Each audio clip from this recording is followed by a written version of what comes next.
오늘 우리에게 주시는 하나님의 말씀은 로마서 8장 13절에서 27절입니다. 제가 가지고 있는 성경 신약 250페이지에 있습니다.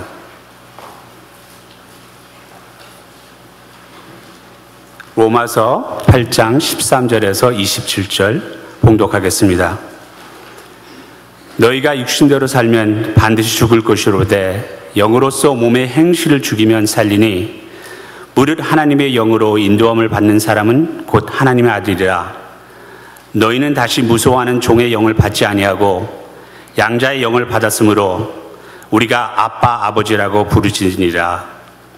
성령이 친히 우리 영과 더불어 우리가 하나님의 자녀인 것을 증언하시나니 자녀이면 또한 상속자 곧 하나님의 상속자요 그리스도와 함께한 상속자니 우리가 그와 함께 영광을 받기 위하여 고난도 함께 받아야 할 것이니라.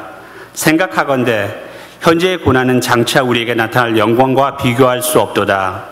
피조물이 고대하는 바는 하나님의 아들들이 나타내는 것이니 피조물이 허무한 데 굴복하는 것은 자기 뜻이 아니요 오직 굴복하게 하시는 이로 말미암음이라. 그 바라는 것은 피조물도 썩어짐이 종 노릇한 데서 해방되어 하나님의 자녀들이 영광의 자유에 이르는 것이니라. 피조물이 다 이제까지 함께 탄식하며 함께 고통을 겪고 있는 것을 우리가 아느니라. 그뿐 아니라 또한 우리 곧 성령의 처음 익은 열매를 받은 우리까지도 속으로 탄식하여 양자 될 것 곧 우리 몸의 속량을 기다리느니라. 우리가 소망으로 구원을 얻었음에 보이는 소망이 소망이 아니니 보는 것을 누가 바라리요. 만일 우리가 보지 못한 것을 바라면 참음으로 기다릴지니라. 이와 같이 성령도 우리의 연약함을 도우시나니 우리는 마땅히 기도할 바를 알지 못하나 오직 성령의 말할 수 없는 탄식으로 우리를 위하여 친히 간구하시느니라. 마음을 살피시는 이가 성령의 생각을 아시나니 이는 성령이 하나님의 뜻대로 성도를 위하여 간구하심이니라. 이 말씀은 살아계신 하나님의 말씀입니다. 아멘. 저희들이 어떻게 성령이 우리를 변화시키는가에 대한 말씀을 가지고 계속해서 말씀 설교 시리즈를 진행하고 있습니다. 성령의 탄식이라 하여 오늘 말씀을 나누고자 합니다. 성령을 받은 사람들은 세 가지의 탄식에 익숙해지게 됩니다. 탄식이라 하는 것은 영어로는 groaning이라고 하여서 끙끙대는 소리를 내는 겁니다. 그냥 어느 정도 아유 힘들다 이 정도가 아니라 그 끙끙대는 소리는 마치 산모의 고통 소리와도 같은 소리입니다. 정말 어떤 무엇인가 새로운 것을 기대하면서 그 고통을 겪고 있는 그러한 소리이기도 한 것입니다. 그 산모의 고통소리라 하는 탄식에 대한 묘사는 바로 오늘 쓰여져 있는 성경 말씀 로마서 8장에도 나오는 말씀이기도 합니다. 이 세 가지의 탄식 소리에 대해서 저희들이 오늘 말씀을 통해서 볼 것인데요. 그것은 첫 번째가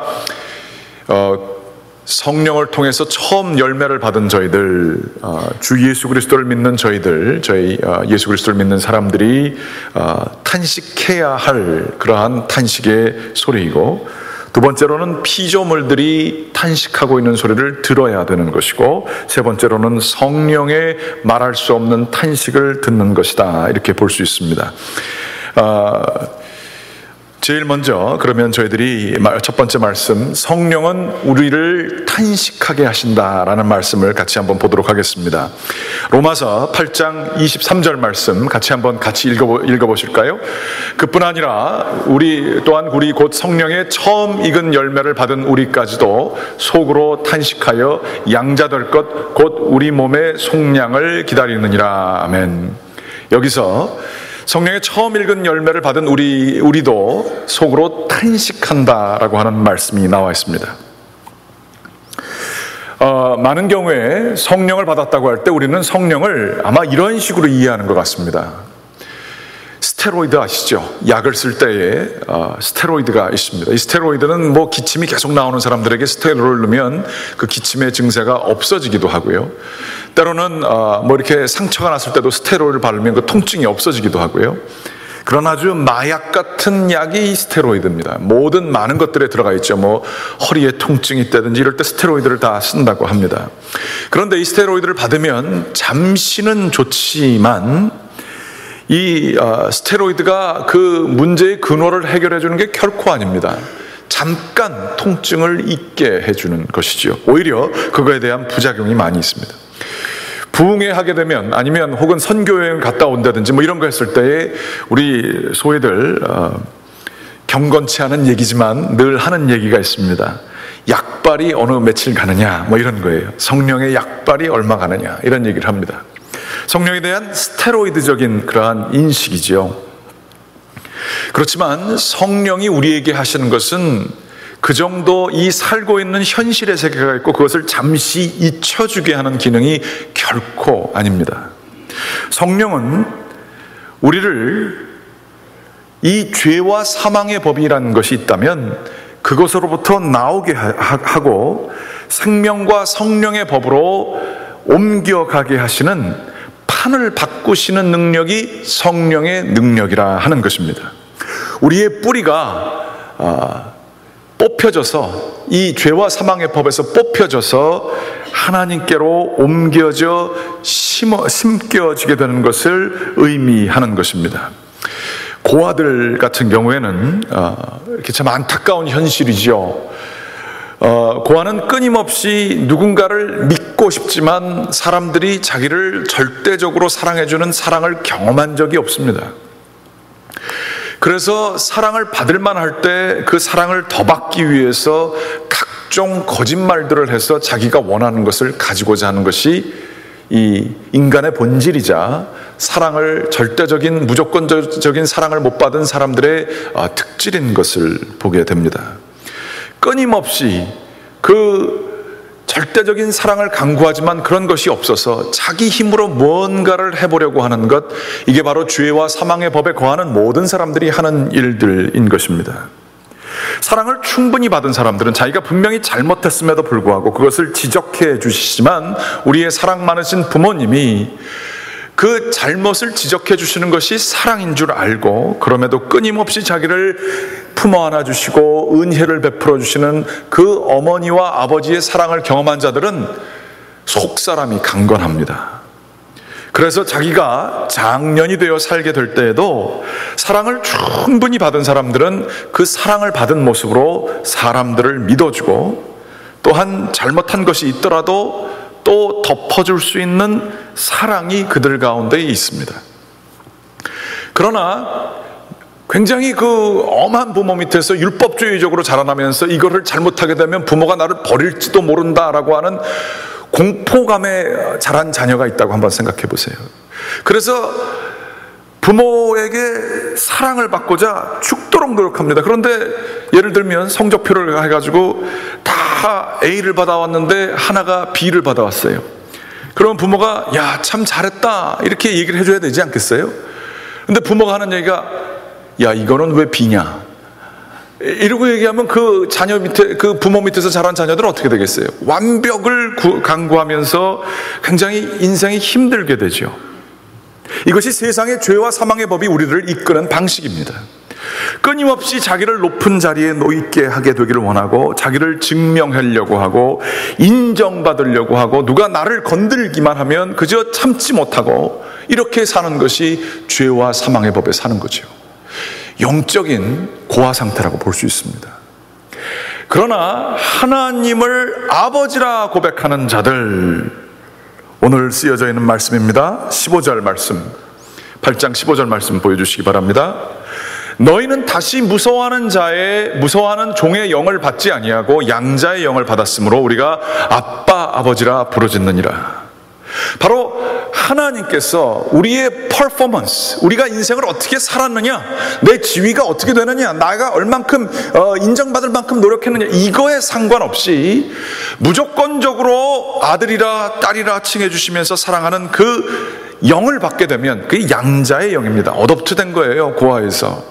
그전에는 종의 영으로 조금만 실수하면 이거 혼나겠구나, 그런 불안과 두려움의 영에서 살았다고 한다면 하나님이 너가 실수에도 불구하고 너의 약함에도 불구하고 내가 너를 사랑한다라고 하는 그 성령을 받았으면 우리가 하나님을 아빠 아버지라 부를 수가 있게 된다는 것을 말씀하시는 것입니다. 이게 바로 우리들이 늘 얘기하는 Are you born again? 물과 성령으로 거듭나느냐, 즉 세상에서 뿌리 뽑혀서 하나님께 심겨졌느냐 하는 것을 의미하는 것입니다. 하나님의 가족으로 입양돼서 무조건적인 사랑을 받는 것, 새로 태어나는 것을 의미하는 것입니다. 이게 구원받은 자의 삶입니다. 실패해도 자신을 실패자로 여기지 아니하고 하나님의 사랑을 믿고 하루하루 살아갈 수 있는 사람들, 세상에서 조금 잘났다고 하고 높은 곳에 있어도 그것이 자기의 존재를 증명하는 것이 아니라 하나님의 사랑이 자기를 붙들어 주시는 것을 알아 세상에서 가진 모든 것들을 배설물로 여길 수 있는 사람들, 사람들을 정죄하고 자기가 얼마나 잘났는가 하는 그러한 바리새적인 마음을 가지고 끊임없이 자기를 남을 정죄함으로 높이려고 하는 그 자신을 버리고 사람들이 다 그럴 수 있지, 저 사람도 하나님이 사랑하는 사람이지 라고 하면서 그 마음을 품을 수 있는 사람들, 이게 바로 성령님께 그 연결되어진 양자의 영을 받은 사람이라 이렇게 볼 수가 있는 것입니다. 이러한 성령의 영을 받은 사람들은 그 미래가 죽음이 아니라 죽음을 뛰어넘어 있는 영생이 있음을 알고 있기에 죽는 것도 두려워하지 않는 담대함이 있습니다.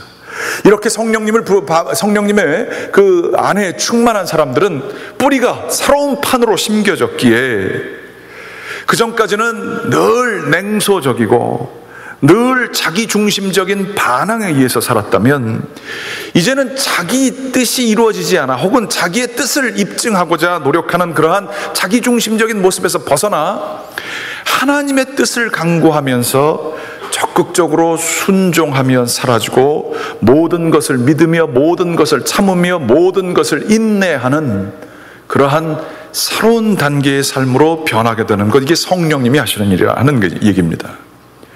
또한 그 전까지는 반항하는 그러한 모습, 왜 이렇게 세상이 내대로 되지 않을까 막 그러면서 어려워하고 괴로워하고 탄식하고 정죄하고 뭐 이러한 그러한 모습에서 사랑받는 아이의 모습으로 충분히 사랑을 받아서 기쁨 속에서 살아갈 수 있는, 세상의 환경과도 관계없이 하나님만 함께 계시면 늘 웃으면서 은혜 가운데 살아갈 수 있는 그 사람의 모습으로 변화되게 되는 것입니다. 이게 바로 성령에 의해서 양자의 영을 받은 하나님을 아버지라 부르는 사람들의 삶의 방식이어야 하는 것입니다. 그런데 이 판을 옮기는 게 쉽지가 않아요. 이건 마치 새로운 생명이 나타나는, 거듭나는 그러한 관계인데 그것을 일컬어서 하는 이야기가 오늘 말씀에 나와 있습니다. 17절 말씀 보여주시기 바랍니다. 자녀이면 또한 상속자 곧 하나님의 상속자요 그리스도와 함께한 상속자니 우리가 그와 함께 영광을 받기 위해 고난도 함께 받아야 할 것이니라. 이게 하나님의 자녀가 되면 이제 뭐 세상 폈다가 아니라 그 새로운 생명 가운데 거하기 위해서는 고난이 반드시 있어야 한다라는 얘기입니다. 마치 우리 자녀들이 얼마나 귀해요. 그런데 그 자녀를 키우기 위해서, 자녀를 낳기 위해서 산모의 고통이 있게 된다는 사실이죠. 성령을 충만하게 되면, 성령에 따라 살게 되면 반드시 거기에는 고난이 따를 수밖에 없다라는 얘기입니다. 왜냐하면 판이 옮겨졌기 때문에. 나무를 이렇게 이식하게 되면 쉽게 나무가 자라면 좋은데 처음에 뿌리를 바꾸게 되면 그 나무가 잠시 동안은 굉장히 힘들어한단 말이죠. 마치 그런 것처럼 이 산모의 고통이 따르는 것, 그리스도인의 삶이라 하는 것입니다. 쉽게 얘기하면 이런 거예요. 옛날 같았으면 그냥 벌써 화를 내고 그 사람과 싸우고 뭐 손도 올라가고 뭐 이렇게 성질 부리면서 다 살 것을 예수 믿고 나서는 생명의 성령의 법에 근거하여서 참는 거예요. 기다려주는 거예요. 그 사람을 불쌍히 여기는 거예요. 자녀들을 불쌍히 여기듯이 그 사람을 불쌍히 여겨주는 거예요. 근데 그게 얼마나 힘듭니까? 그 고난이 당연히 따라와야 되지 않겠느냐라는 말씀이 오늘 있는 말씀입니다. 이 생명의 성령의 법에 따라 이 죄와 사망의 법이 지배하는 이 세상에서 살게 되려면 반드시 산모의 고통이 있어야 한다는 그러한 얘기인 것입니다. 산모에 고통하니까 제가 첫 애가 난 그 경험이 생각납니다. 저희 집사람이 그 산통이 생겨서 병원에 들어갔습니다. 제가 그래서 집사람을 위한다고 집사람이 먹을 것을 이제 사가지고 간다고 이렇게 사갔는데 집사람이 좋아하는 게 아니라 제가 좋아하는 닭다리 같은 것들을 사가지고 갔습니다. 여보 이거 좀 먹을래? 아파서 고통 중에 있는 사람한테 먹을래? 이거 맛있는데 왜 안 먹지? 그러고 제가 먹는 거예요. 그 사람의 산통의 고통은 저는 전혀 공유하지 못하는 거예요.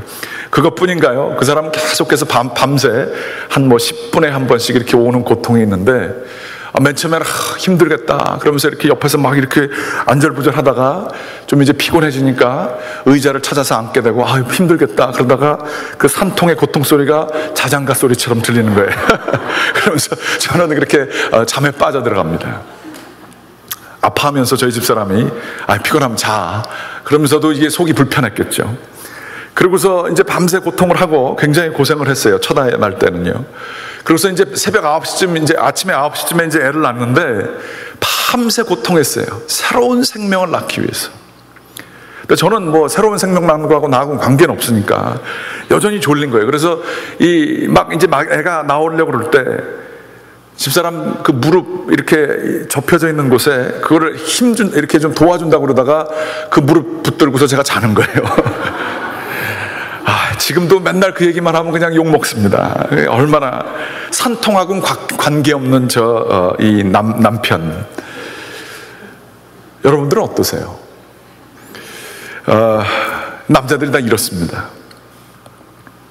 그런데 예수를 믿기 때문에 생명의 성령의 법을 저희들이 받았기 때문에 거듭난 자로서 여러분은 어떤 고통을 받고 계십니까? 임신한 사람들은 산통이 그때 그 고통 소리가 그때만 있는 것이 아니라 그 전서부터 있죠.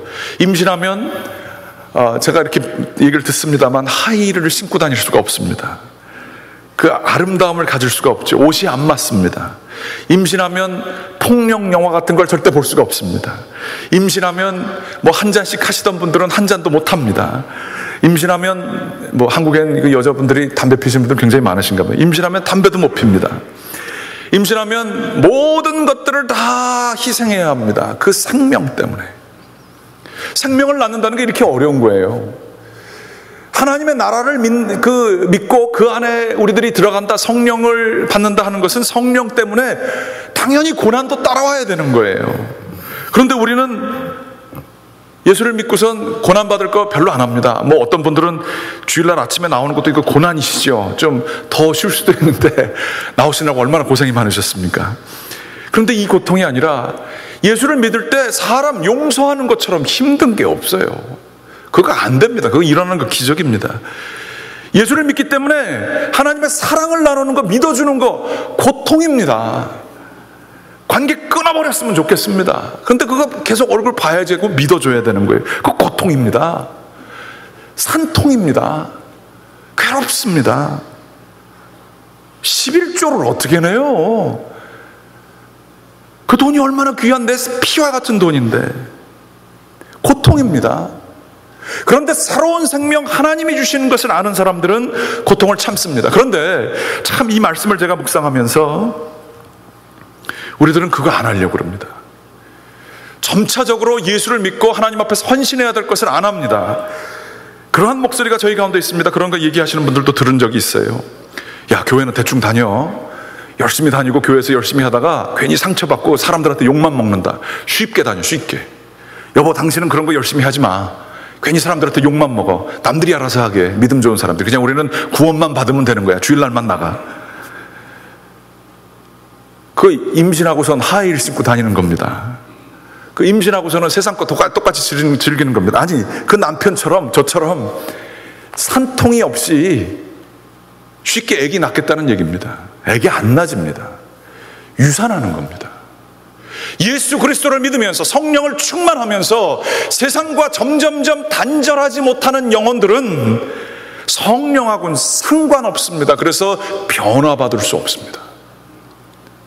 성령에 충만한 사람은 더욱더 새로운 생명을 더욱더 낳을 사람들은 고통이 더 산통의 그 기간이 더 짧아집니다. 이 세상에 대해서 더 아파하고 이 문제를 하기로 해서 고생합니다. 이 세상에서 고통받으시는 분들이 있습니까? 너무 힘드십니까? 너무 인생이 괴로우십니까? 잘 됐습니다. 인생은 괴로운 겁니다. 하나님 나라를 바라보십시오. 하나님 나라를 바라보십시오. 그 산통 가운데에 새로운 생명을 낳기 위해서 수고하시기 바랍니다. 오늘 16절 말씀에 보면 이렇게 말씀이 나와져 있습니다. 생각하건대 17절 말씀입니다. 17절. 자녀이면 그러면서 그의 18절 말씀 죄송합니다. 생각하건대 현재의 고난은 장차 우리의 나타날 영광과 비교할 수 없도다. 상상해 보시기 바랍니다. 지겨운 일이 있어요. 아주 단순 노동이에요. 그리고 하루 종일 한 12시간씩 일해야 되는 일입니다. 그러한 일들인데 12달을 일하면 그 주인이 얘기합니다. 내가 당신에게 이만한 보수를 주겠어. 그걸 두 사람한테 같이 똑같은 일을 주는데 한 사람은 1년 동안 그렇게 열심히 하면 단지 15,000불 정도 받는다고 한번 생각해 보세요. 그리고 다른 한 사람한테는 한 150만 불 가지고 놀라지 않으신 분은 한 1,500만 불 정도 받는다고 한번 생각해 보시기 바랍니다. 고난이에요, 고난. 똑같은 고난이에요. 그렇지만 15,000불 정도 받는 사람은 아마 그 고난 가운데에서 왜 인생이 이런가, 그리고 답답해하는가 그럴 거예요. 생명을 자기가 낳는 건지는 모르거든요. 그저 이게 죽지 못해서 하는 일이고 내 인생은 15,000불짜리구나 이렇게 생각하면서 하는 거예요. 그런데 150만 불이나 1,500만 불 받는 사람들은 여전히 힘들죠. 탄식 소리가 나오지만 그가 받을 그 영광을 생각하며 기꺼이 할 겁니다. 기꺼이. 신앙생활할 때 최근에 제가 느끼는 것은 뭐냐면 저 자신도 그렇고 예전에는 아주 종말론적인 신앙이 있어서 계시록을 많이 읽고 앞으로 하나님 나라를 바라보고 그러면서 힘들었을 때 아주 천국을 바라보는 신앙생활이 굉장히 한국 교회에 있었습니다. 그런데 그게 어느새서부터인가 인생에 있어서 어떻게 하면 성공하는 비결, 예수를 믿으면 어떻게 축복받는 비결 이런 걸로 바뀌었어요. 하늘나라의 영광을 생각하기보다는 이 세상에서 잘 되는 것이 우리에게 훨씬 더 중요하기 시작했습니다. 네, 그렇습니다. 하나님을 믿게 될 때 우리 가운데 받는 축복들이 있죠.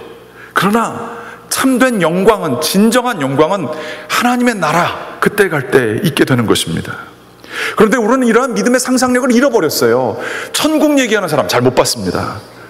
신앙적으로 권면하게 될 때에도 우리가 이러한 고통을 당하고 있고 너무나 힘들고 너무나 억울한 상황에 있지만 하나님이 아셔. 하나님이 이것에 대해서 참된 영광을 주실 거야. 힘들지만 잘 견뎌보자. 이런 얘기하는 사람 별로 못 봤어요. 오늘 쓰여진 말씀, 현재의 고난은 장차 우리에게 나타날 영광과 비교할 수 없도다. 우리가 이 고난스럽고 힘든고 단순한 삶을 살지만 앞으로 우리가 받게 될 그 영광과 비교할 수 없다. 그러므로 성령이 우리 가운데 임하게 되면 탄식 소리가 날 수밖에 없습니다. 그렇지만 그 탄식 소리는 절망 가운데서 나는 탄식 소리가 아니라 앞으로 있게 될 그 영광을 바라보며 나타나는 소망이 있는 탄식 소리를 내면서 사는 사람들이 성령 받은 사람들입니다. 탄식 소리 좀 내면서 사시기 바랍니다. 쉽게 하려고 그러지 마십시오. 하나님 앞에서 예수 그리스도를 믿고 생명의 성령의 밥을 받으면 정말 주님을 위해서 기꺼이 주님이 원하시는 것을 하시기 위해서 힘들어하면서도 주님의 길을 따라가게 될 때에 주님의 그 주실 영광을 바라보면서 나아가게 되기를 간절히 원합니다. 두 번째로는 우리는 피조물의 탄식을 들어야 됩니다. 이건 참 쉽지 않은 얘기인데요. 22절의 말씀에 보게 되면 피조물이 다 이제까지 함께 탄식하여 함께 고통을 겪고 있는 것을 우리가 아느니라 라는 말씀이 있습니다. 피조물이 탄식한다. 이게 무슨 얘기인가? 피조물도 썩어질 썩어짐의 종로로 탄다. 이게 굉장히 어려운 얘기인데 이 말씀은 창세기 3장 17절부터 19절까지의 말씀에서 나온 것입니다. 아담에게 이르시되 내가 내 아내의 말을 듣고 내가 네게 먹지 말라 한 나무의 열매를 먹었은즉 땅은 너로 말미암아 저주를 받고 너는 내 평생에 수고하여 그 소산을 먹으리라 라고 하는 말씀입니다. 그러면서 땅이 이 세상에서 나게 될 것은 가시덤불과 엉겅퀴를 낼 것이라. 그 전까지는 이 아담과 이 땅의 관계가 서로 축복의 관계였었어요. 언제나 은혜가 있고 좋은 열매 소산이 나왔는데 아담이 이 다스리는 자, 아담이 죄를 짓게 되었을 때 땅도 저주를 받아서 땅에서 나오는 게 가시밭 그리고 엉겅퀴 같은 것들이 나오게 되었다라는 얘기입니다. 이것 때문에 피조물들이 이 허망한데 정죄함을 받았다라는 그러한 성경의 얘기가 이 밑에 깔려져 있는 깊은 신학적인 이해입니다. 우리 때문에 다스림을 받는 피조물들이 고난받고 있다라는 얘기예요. 우리가 거듭날 것을 피조물도 바라고 있다라는 얘기입니다. 우리 때문에 그들도 정죄받았기 때문에. 다시 얘기하자면 피조물 자연만이 아니라 우리가 다스리는 자의 위치에 있습니다. 그런데 이 다스리는 자들이 죄를 짓게 되었을 때에 우리 밑에 다스림을 받는 그 상대들도 탄식하고 있다는 얘기. 우리는 성령의 가운데 있는 사람들이 이 탄식 소리를 들어야 되는 거예요. 무슨 얘기인가? 쉽게 얘기하면 이런 겁니다. 예를 들면 목회자가 영적으로 제대로 되지 않으면 어떻게 되죠? 교회가 탄식합니다. 아픔이 있습니다. 장로님들이 정말 존경받는 장로님들이 되면 다행이지만 그렇지 않는다고 했을 때 교회가 어떻게 되죠? 탄식하게 됩니다. 교사들이 정말로 교사로서의 그 성실한 마음을 가지고 섬기게 될 때에 아이들이 살아나는데 그렇지 않게 될 때에 아이들이 탄식합니다. 자연들도 마찬가지입니다. 우리들이 자연에 대해서도 이 다스리는 대상에 대해서 정말 하나님의 뜻에 맞게 섬겨야 할 것을 섬기지 못하게 되면 일본의 그 핵이 자연을 피폐하게 하고 회 안 먹는다 그러죠. 자연이 망하게 됐을 때 그걸 먹게 될 때 사람이 또 해를 입는 것처럼 자연들도 우리의 욕심 때문에 에너지를 더 편하게 쓰고자 하는 인간의 욕심 때문에 그러한 피폭을 당하게 되는 것이에요. 더 얘기하자면 우리 가정으로 보게 되면 부모가 제대로 서야, 영적으로 서야 자녀들이 쓰는 거 아니겠습니까? 부모가 쾌락을 추구하고 부모가 자기 욕심만을 채우고 성공만을 가르치면서 바로된 하나님의 영적인 것을 가르치지 못하게 될 때에 자녀들이 탄식하는 게 있다는 거예요. 성령을 받은 자는 누구인가? 피조물의 탄식을 듣는 사람들이에요. 이 교회가, 갈보리 교회가 제대로 쓰지 아니하면 어떻게 되죠? 이 지역사회가 같이 아파하게 되는 겁니다. 교회 주변 사회가 아파하게 되는 것입니다. 성령의 충만함을 받은 사람은 이 탄식 소리를 듣는 사람이라 하는 얘기입니다. 마지막으로 세 번째로는 성령의 탄식 소리를 듣는 사람이 바로 성령에 충만한 사람, 성령을 통해 변화를 받은 사람이라 하는 얘기입니다. 오늘 말씀해 보게 되면 26절의 말씀해 보게 되면 오직 성령이 26절 중간에 보십시오. 말할 수 없는 탄식으로 우리를 위하여 친히 간구하시느니라. 성령님이 하나님이신데 하나님이 탄식한다는 게 상상이 가십니까? 이게 굉장히 어려운 성경 구절입니다. 제가 그래서 이 어려운 성경 구절을 어떻게 설명하나 고민하다가 어제 저녁에 제가 집사람한테 이거 말씀에 인용한다는 얘기 허락 없이 또 인용을 합니다. 설교 준비하러 이제 나오는데요. 저희 은혜도 자기 얘기를 제발 설교에서 하지 말라 그러는데 제가 또 이렇게 또 합니다. 피아노를 치는데 저희 집사람이 이제 가르치는 거예요. 근데 이제 걔가 원하는 만큼 피아노가 안 되니까 저희 집사람이 첼로 가르칠 때는 그런 소리가 안 나오는데 다른 첼로 학생들에게 딸을 가르치니까 소리가 이렇게 더 날카로워지기 시작하더라고요. 그러면서 아이에게 이렇게 하라 저렇게 하라 하면서 거기서 나오는 탄식 소리를 들었습니다. 에휴, 그런 소리를 제가 들었어요. 부모이기 때문에 할 수 있는 탄식 소리입니다. 이 아이가 피아노를 잘 배워서 삶을 풍요롭게 살게 되기를 위한, 미래를 위한 탄식 소리입니다. 부모로서 그의 가야 할 방향을 알고 내는 탄식 소리입니다. 그거 아세요? 하나님이 우리들이 하나님 안에서 그리스도를 따라가면서 살아가는 것을 못 살아가게 될 때에 우리를 위해서 말할 수 없는 탄식으로 탄식하십니다. 하나님이 괴로워하신다고요. 한숨 지으신다고요. 어떤 전도사님이 신앙이 좋으신 전도사님이었는데 이 사람이 나의 아내라 생각하고 연애를 했고 확신을 가졌습니다. 특별히 그 어떤 하나님의 음성을 듣는 법 뭐 이렇게 해가지고 자기가 생각해봤더니 이게 이 사람이 딱 자기 배우자라는 거예요. 근데 그 결혼이 깨졌어요. 그러면서 하나님에 대한 믿음까지도 흔들린다는 거예요.